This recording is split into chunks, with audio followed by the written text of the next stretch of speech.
বাড়িতে থাকা কয়েকটি উপকরণ দিয়ে আপনি এই সুন্দর পাখাটি তৈরি করতে পারবেন। আসসালামু আলাইকুম রহমতুল্লাহ। সবাই কেমন আছেন? আশা করি আল্লাহর রহমতে ভালো আছেন। আমিও আলহামদুলিল্লাহ ভালো আছি। চলুন শুরু করি ইনশাল্লাহ। সেলাই শেষে কাপড়টা ইস্ত্রি করে নেবেন, তাহলে কাজটা অনেক সুন্দর আসবে। এরপর সুন্দর করে রাউন্ড শেপে কেটে নেবেন। বাড়িতে যদি একটা পাখা থাকে তাহলে পাখার মাপেও কেটে নিতে পারেন। একই সাইজের আরও একটা কেটে নেবেন, যেহেতু পাখাটা 2 পার্টের হবে। এটাই কিন্তু পাখা তৈরির মেন উপকরণ। এটা আমি বাঁশ কেটে চিকন করে কেটে তারপর রাউন্ড করে এর গায়ে কাপড় এবং সুতা জড়িয়ে নিয়েছি।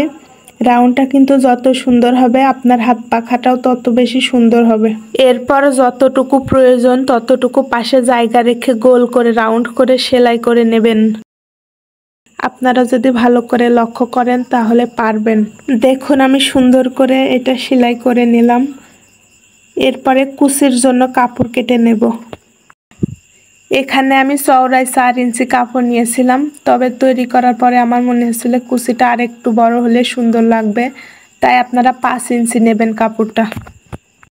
আর লম্বায় যত বেশি নেবেন তত বেশি সুন্দর কুচি হবে। 55 ইঞ্চি বা তার থেকে বেশি নিতে পারেন, কুচিটা অনেক সুন্দর আসবে। আমি সেলাই মেশিনে সুন্দর করে কুচি করে নিয়েছি। আপনারা সেলাই মেশিন থাকলে সেলাই মেশিনে করে নিতে পারেন, অথবা এটা কিন্তু হাতেও করা যাবে।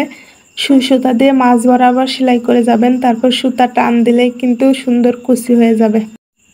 এরপর সুন্দর করে পাখার উপরে কুচিগুলো সেলাই করে নেবেন।